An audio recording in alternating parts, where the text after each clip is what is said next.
What's up guys, it's the new sensation, Bigger Notation here, and today I'm going to be coming to you with my version of the yellow Boujack deck. And obviously this is a more of a fun deck. This is not going to be geared towards a competitive scene, but this is just my take on the yellow Boujack deck, because obviously if you know me, you know that I love Boujack, especially with blue Boujack, and then I have been trying yellow Boujack more recently. And I tried it a while ago as well. I played it a little bit when Violent Rush was around, and obviously it was much better then. But because we as yellow Boujack players unjustly lost the best card in the deck, the deck is definitely feeling a lot worse now for it. But it's still a very fun deck to play, and I really enjoyed playing it. I know I played it on my stream a while back with a very draft, like it was very much a first draft, that version that I played. I'd not really tested the deck since Violent Rush got banned, and so I just kind of threw the deck together and then tried it out during the tournament that I ended up streaming. And for those of you who saw that gameplay, you'll know that I found a couple of the cards didn't work as well as I thought they would, such as, I think the main ones were the blue-yellow package. I was running the Boujack Pinpoint Onslaught, and I was also running Zamasu the Eliminator to try and set up a couple of blue energy and then facilitate a little bit more of the blue-yellow plays.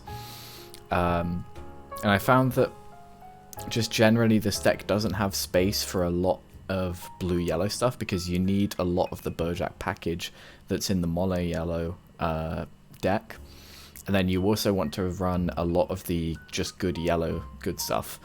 And then that doesn't leave very much space for a good blue-yellow package, I found, unless you want to go above 50 cards. But me personally, I tend to like all of my decks to be a flat 50 cards just to create the maximum consistency. And so that's what I've gone with here. This is entirely a mono-yellow deck, and it just focuses around playing the Boujack stuff to keep your draws up, and then using the big yellow bombs and just generic yellow good stuff to keep yourself alive and keep yourself a high life throughout that early game.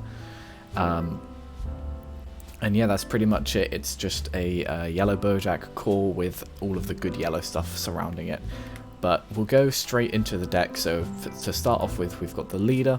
For those that don't know, the leader on the front side has a once per turn auto, where when you play a Boujack Brigade card into your battle area, you draw a card and your leader gains 5k power for the turn. So this is the main way that you're drawing cards off of your leader.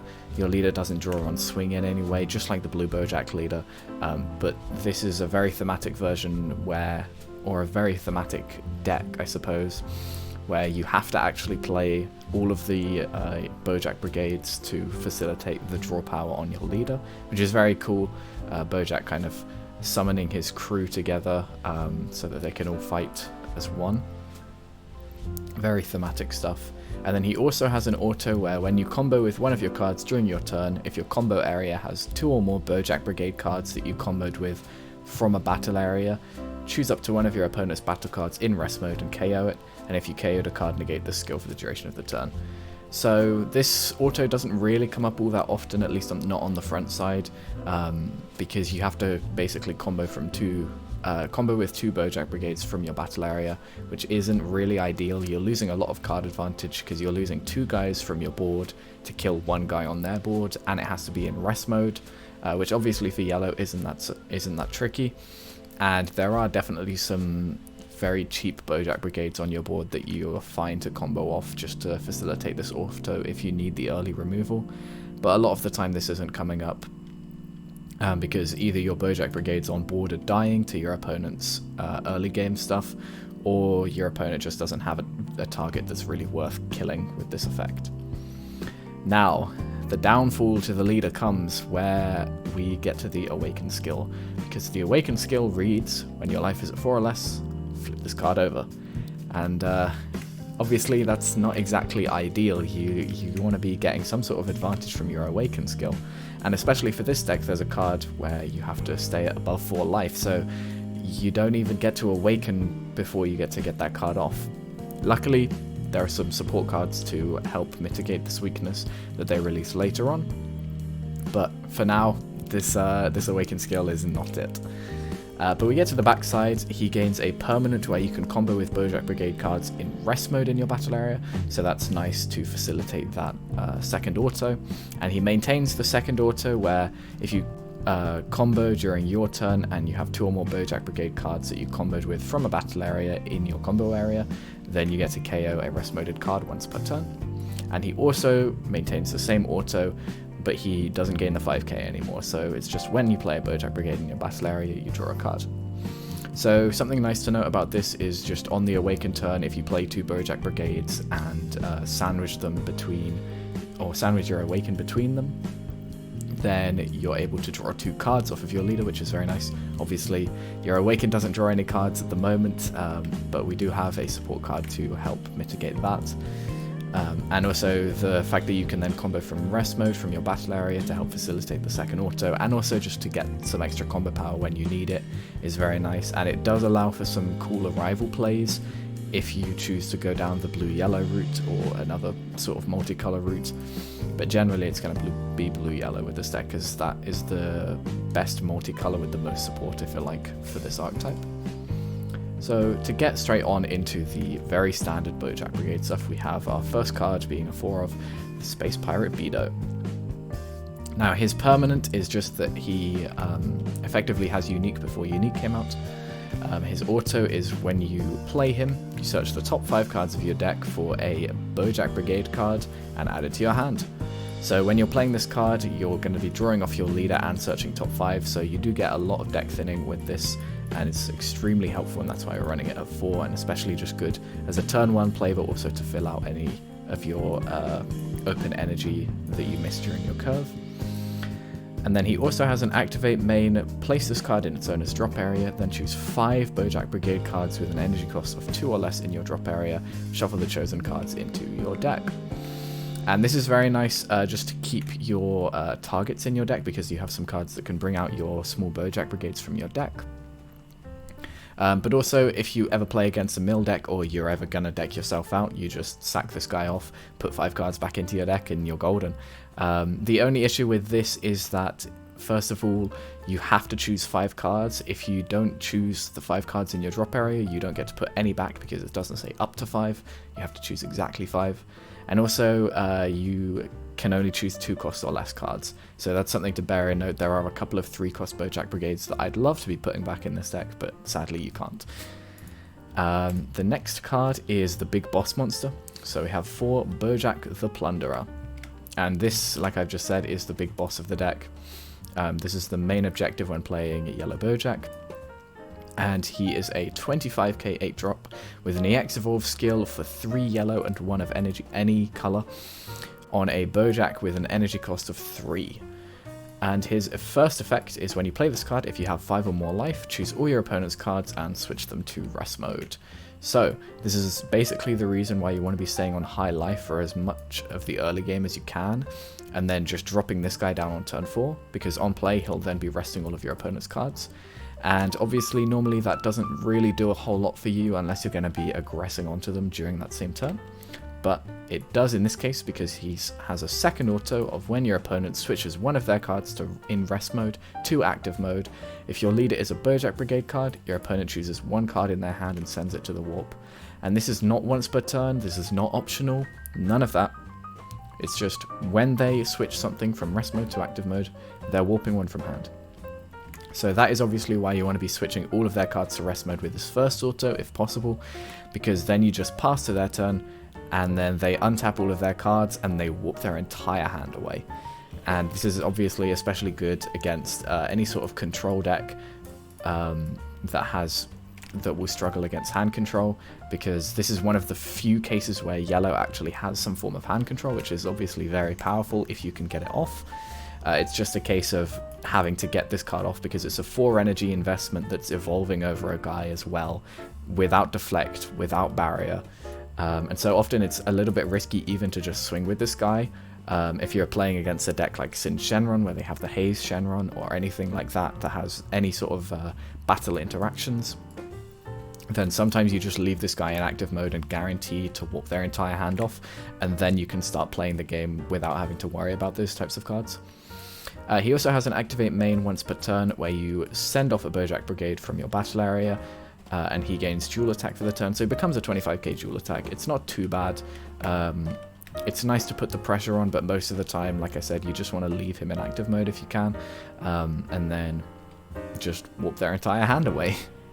This guy is really the main reason to play this deck, and he's a lot of fun to get off, because seeing your opponent's faces when they read this card and realize they're losing 8 to 9 cards in hand on turn 4 is just amazing.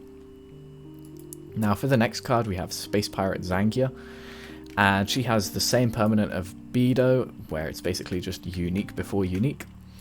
And she has a different auto where when you play this card, if your leader is a Boujack Brigade, you play a 1-cost Boujack Brigade from your deck. So this card just searches out your Bedo and searches out another 1-drop, which I'll be revealing in a little bit. And it's just very nice for deck thinning and facilitating your leader's draw power, whilst still then drawing cards off of the cards that you play, because this card effectively draws you a card because the Bedo will be searching top 5 that you play. She also has an activate main where you place it in the drop area and give one of your Boujack cards critical for the turn, which is especially nice with the 8-drop because you can then make him a 25k dual attacking crit, which in combination with the hand control that you're getting off the 8-drop is very threatening, because then they're losing 2 cards from their life that they're still not getting to their hand, which is very, very nice. But it also just comes up because you have a couple of 15k Bojacks that you can swing with. Sometimes you just want to swing 15k crit into them. And for the next card, and the main support card that this deck has got since its release, would be Boujack Galactic Disruptor.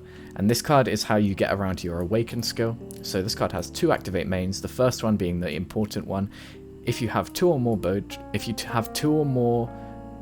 energy, and your yellow Boujack leader is on its front side, you discard this card from your hand, flip your leader to its backside, and draw 2 cards. So effectively, what this does is it turns your Awaken into a draw 2 Awaken. It also kind of doesn't do that because you still have to discard the card from your hand, so it effectively turns your leader into a discard 1 draw 2, which is kind of like a draw 1 Awaken, which isn't amazing, but it's definitely better than having to Awaken at 4 life and not drawing any cards from it or untapping any energy. So this card definitely helps the deck out a lot, and it also lets you Awaken early, which means that your leader is permanently 15k, which makes it a lot easier to stay at a high life for your 8-drop.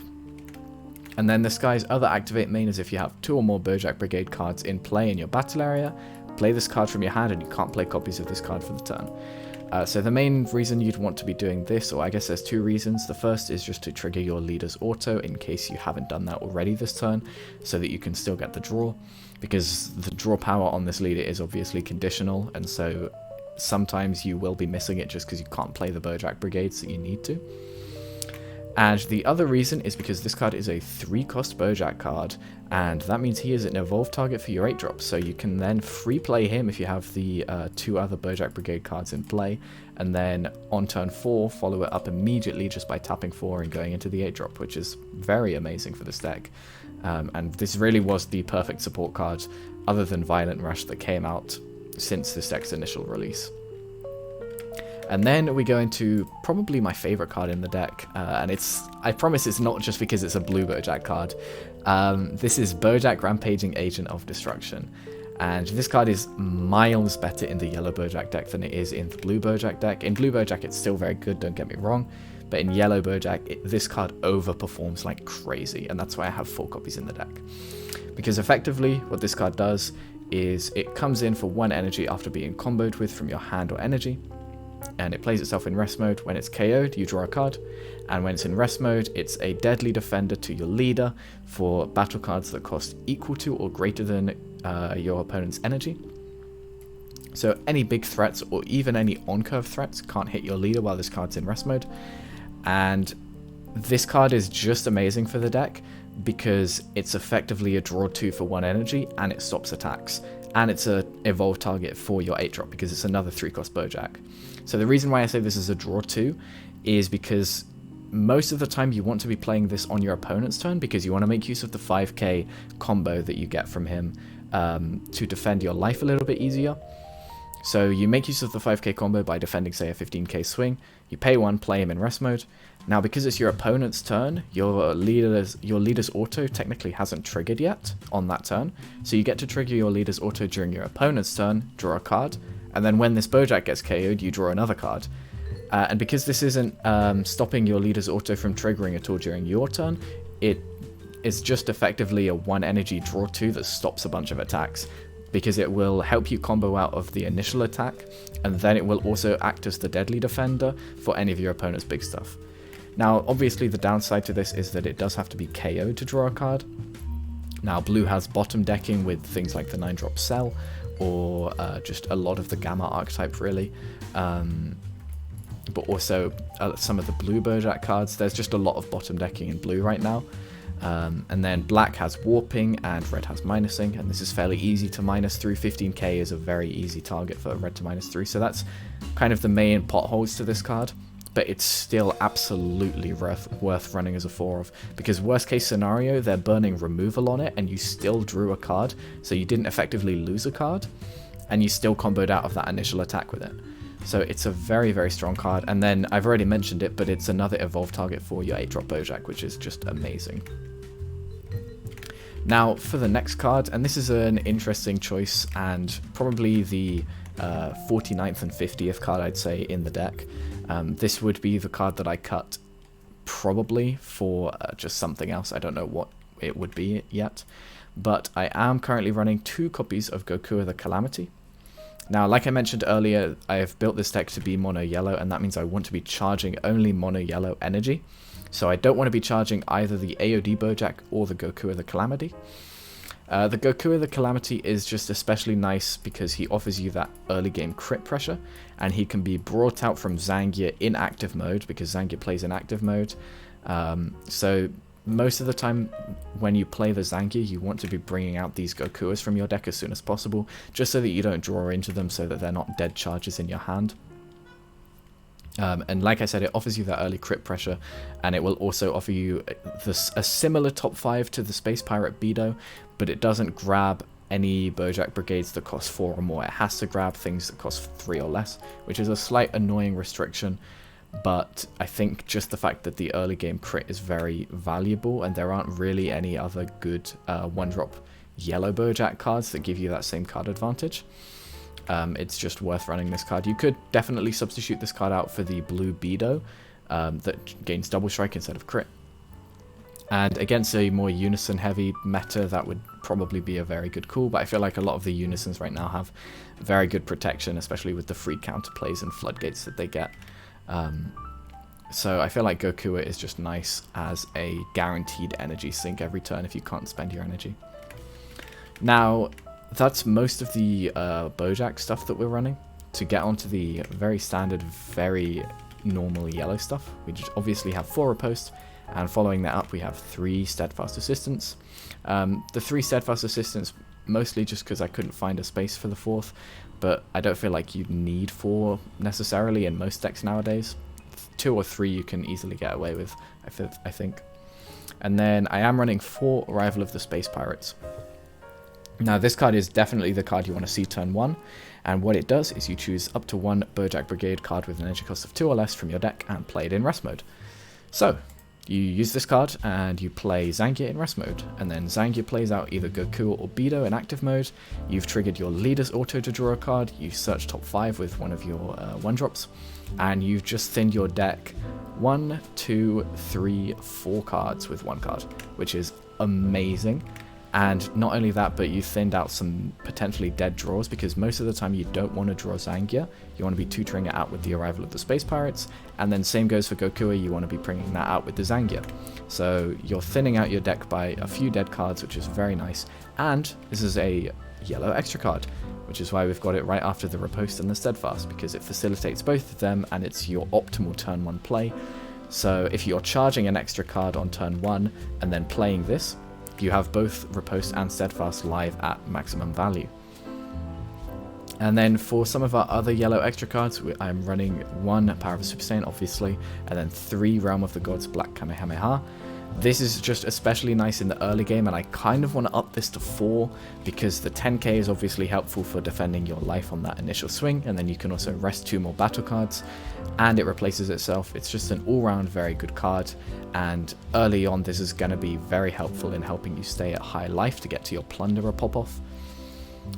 Then for a couple of just random one-offs, honestly, we have one Boujack the Ferocious Roar, obviously. This is mainly facilitated by the Realm of the Gods and the power of the Super Saiyan. We don't have many in-archetype ways to rest any cards other than Boujack the Plunderer, and if you're using 6 energy to Boujack the Plunderer and then Boujack, there's no point in doing that because the Boujack the Plunderer is resting everything anyways. So the only reason you do that is to get the extra 20k body out. Like, in archetype ways to rest is just Boujack the Plunderer, and he's resting everything, so Boujack isn't necessary there. So it's mainly facilitated off of our extra cards and riposte resting cards as well. But it's still definitely worth running. It's obviously a very, very strong card, and there's a reason it's limited.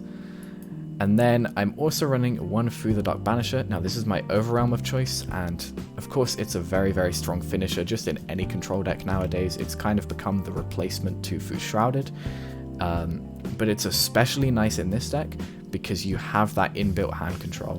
And the way that I've built this deck is to scale up into the late game as hard as possible, and then just drop these massive bombs.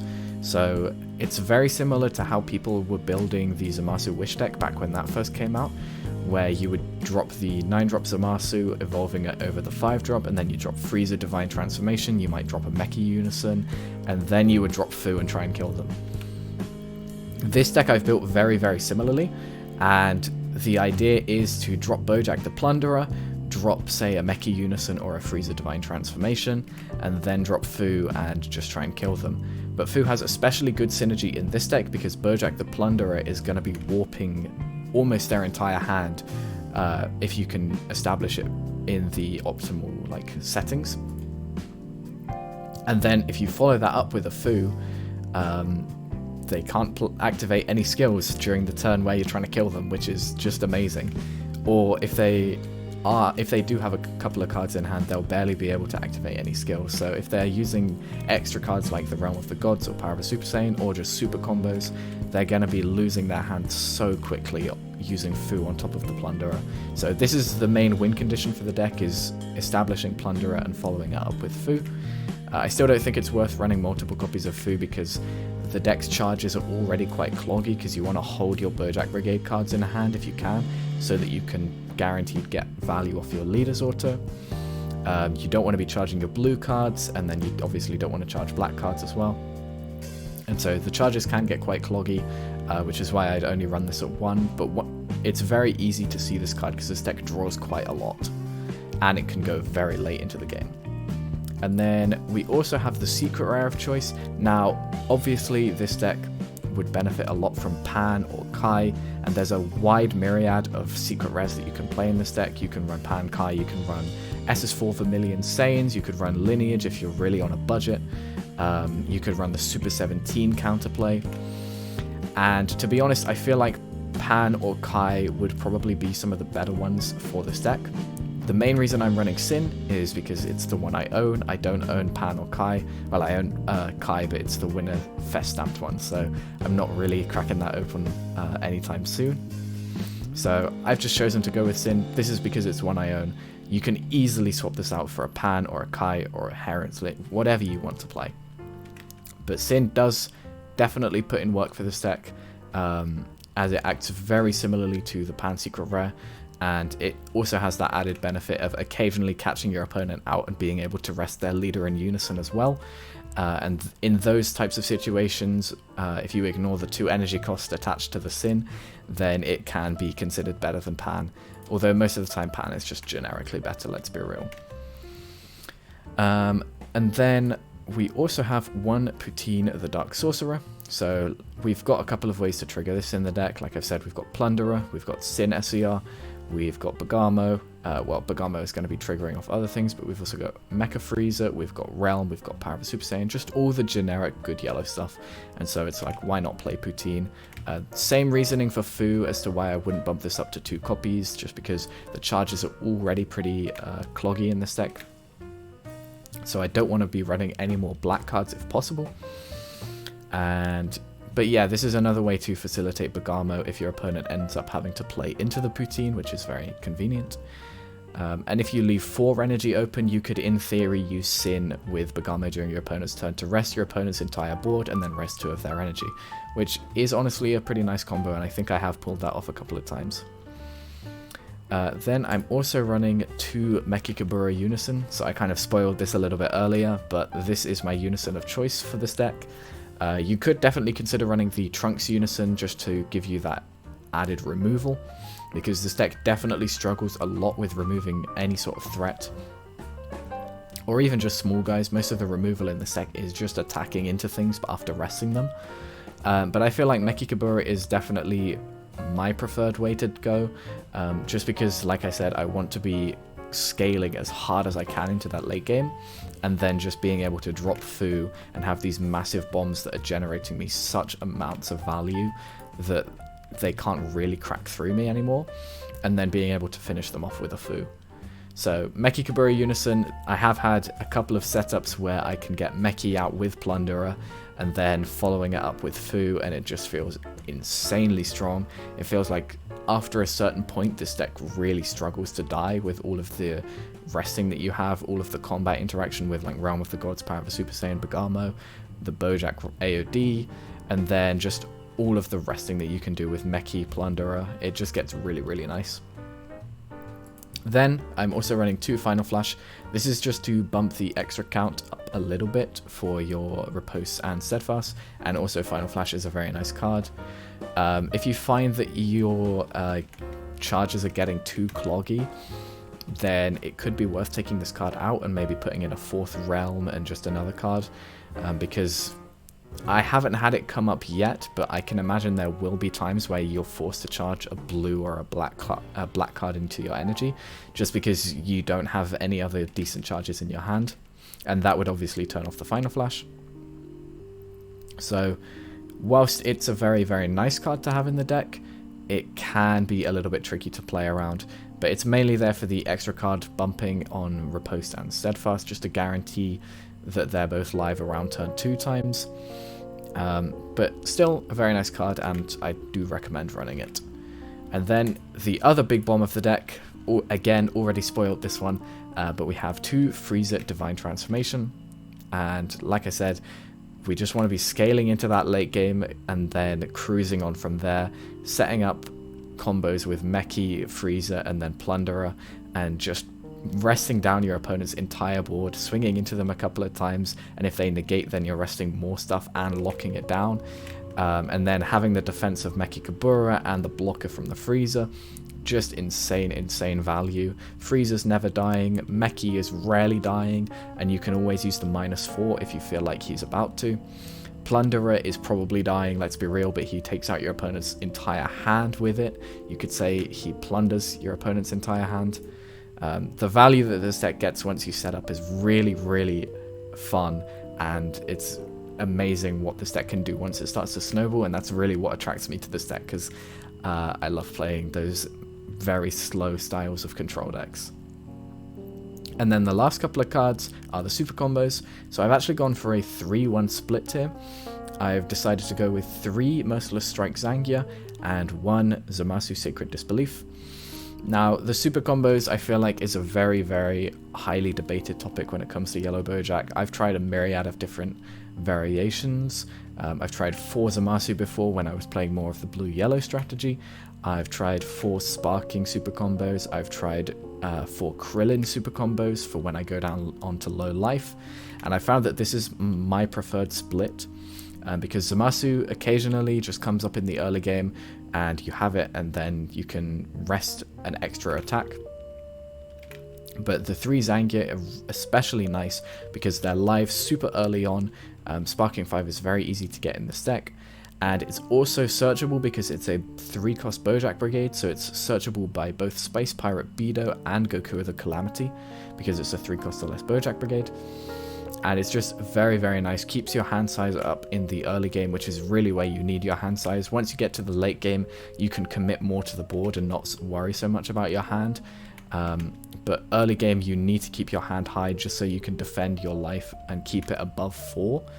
And then just scale off into the late game with your big bombs. And then, like I said, Zamasu just occasionally comes up. Your opponent's not going to expect it a lot of the time where you're only running the 1 copy. And it just catches people off guard. It's very, very nice. And this is, I just feel like the 3-1 split is the best fit to this deck and for the way that I'm playing it. But this is pretty much the list. I hope you enjoyed. I'm definitely going to be playing this deck again on stream now that I've refined it a little bit more, because the version that I was playing before I just didn't feel very happy with. And I'm definitely going to be messing about with some other variations of this deck as well. I might try for a more blue-yellow centric style at one point. I might go even for a green-yellow style at one point with the Turles card, the Turles Arrival that is just crazy good, and then like Android 13 Arrival to give you some removal as well. There's a lot of different routes you can take with this deck, and I really enjoy it. It's a favorite of mine, and hopefully it gets more support come the Zenkai boost, because that would be amazing. Being able to play this deck in a tournament and do well with it would feel just perfect. But thank you guys very much for watching. Check out my Twitch down below in the description if you are interested to see me play this deck, or any other deck for that matter, because you can submit points and make me play whatever disgusting creations you guys come up with. But other than that, thanks for watching, and I'll see you guys in the next one.